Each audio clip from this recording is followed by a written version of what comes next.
Good evening friends, मेरा नाम अनिकेत सिंह है और आज मेरा एसबीआई क्लर्क का पेपर था 4th शिफ्ट में।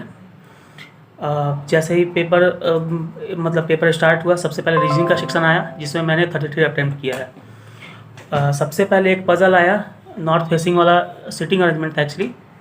उसमें 5 क्वेश्चन दिए हुए थे, बहुत ईजी था, आराम से बन गया। उसके बाद एक ऑर्डर बेस्ड पजल दिया हुआ था।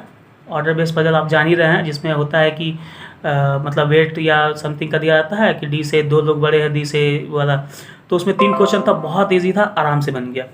एक मंथ बेस्ड पजल था जिसमें 4 मंथ दिए हुए थे, एक मार्च, मई, सितंबर, नवंबर, और 2 डेट दिए हुए थे, एक 11th था और एक 20th था।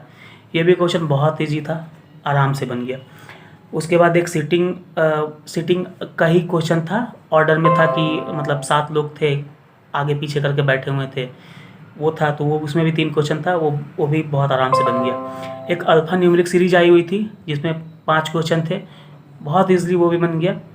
फिर एक वर्ड सीरीज थी, 3 अल्फ़ाबेट के वर्ड थे, 5 वर्ड थे, और वो होता है ना कि फर्स्ट वर्ड, आप समझ रहे हैं कि उसमें रहता है कि जिसमें वर्ड का पहला लेटर को रिप्लेस कर दिए नेक्स्ट से, या वो उस टाइप के क्वेश्चन थे। थोड़े बड़े बड़े लेंदी क्वेश्चन थे, लेकिन 3 क्वेश्चन थे, बन गया। उसके बाद इनइक्वालिटी की 2 क्वेश्चन थी, बहुत इजी बन गया। ब्लड रिलेशन का 2 क्वेश्चन आ रहा था, ब्लड रिलेशन भी इजी था, बन गया।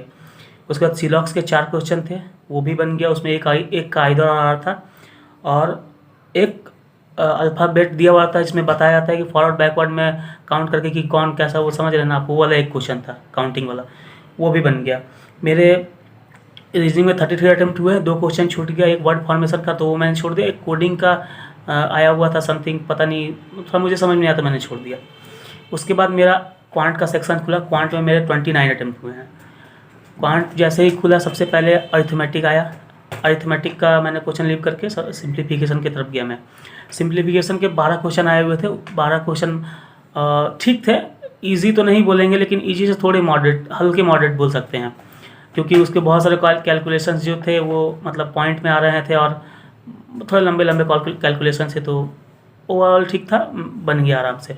उसके बाद एक डीआई आई हुई थी। डीआई में एक मिल्क था, टेबल डीआई थी, मिल्क था, और वाटर का क्वांटिटी दिया हुआ था 4, और ये भी, इसके भी क्वेश्चंस बहुत इजीली बन गए, ज़्यादा ये नहीं था। उसके बाद फिर नंबर सीरीज़ थी, मिसिंग नंबर सीरीज, 5 क्वेश्चन आराम से बन गया। अरिथमेटिक के क्वेश्चन थे, अरिथमेटिक क्वेश्चन तो बहुत ईजी, डायरेक्ट पूछे हुए थे, तो उसमें मैंने 7 अरिथमेटिक कर दिए। और जिसमें एक एज वाला था, एज वाला में 52 आंसर आया हुआ। आप लोग में अगर आया तो आप लोग एक बार मिलाइएगा कि मेरा आंसर सही है कि नहीं। उसके बाद ट्रेन वाला में एग्जैक्ट याद नहीं है, लेकिन मुझे लगता है कि 13 सेकंड आया था शायद आंसर।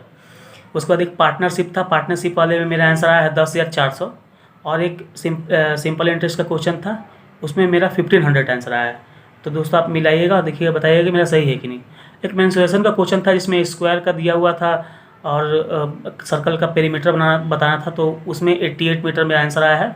बताइएगा आप लोग कि मेरा सही है या गलत है, ठीक है। उसके बाद इस तरह से मेरे क्वांट में 29 अटैम्प्ट हुए हैं। कैलकुलेट मेरे 3 क्वेश्चन छूट गए हैं, और 3 क्वेश्चन मेरे अरिथमेटिक के छूट गए। उसके बाद थर्ड सेक्शन आया इंग्लिश का।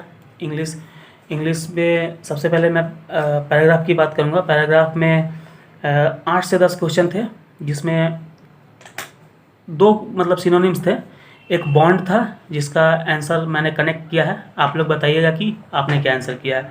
और एक क्लोज था, इसका भी सिनोनिम्स ही दिया हुआ था। एक्चुअली बॉन्ड जो था, बॉन्ड का दिया हुआ था कि रिप्लेस किससे कर सकते हैं, और क्लोज का पूछा हुआ था कि मतलब इसका सेम वर्ड क्या होगा। तो क्लोज वाला तो मुझे आंसर नहीं आ रहा है, याद नहीं आ रहा है। समथिंग रिलेशनशिप से ही रिलेटेड कुछ था, मतलब क्लोज रिलेशन समथिंग, तो वो आप लोग बताइएगा क्या होगा। मुझे याद आएगा तो मैं कमेंट सेक्शन में बता दूंगा। और उसके बाद फिर 2 वर्ड दिए हुए थे। वर्ड से होता है ना कि ऊपर में वर्ड दिया रहता है और नीचे में 3 सेंटेंस बनाए रहते हैं, बताना रहता है कि कौन सा सही है, कौन 2 सेंटेंस या 3 सेंटेंस, कितने सेंटेंस सही है, मतलब सही यूज़ हुआ है उसका। तो उसमें एक वर्ड थे कंडक्ट, और एक मुझे याद नहीं आ रहा है, मुझे याद आएगा तो मैं कमेंट सेक्शन में मेंशन कर दूंगा वो। पैराजम्बल के क्वेश्चन थे, 5 क्वेश्चन। पैराजम्बल थोड़ा अच्छे लेवल का था, लेकिन मेरे बन गया। मैं 100% श्योर कि मैंने सही किया है, मतलब ठीक ठाक था लेवल। उसके बाद फिलर्स के 5 क्वेश्चन थे। फिलर्स का भी क्वेश्चन के लेवल अच्छे, मतलब ठीक थे, बन गया आराम से। 5 क्वेश्चन थे, सिंगल फिलर के थे।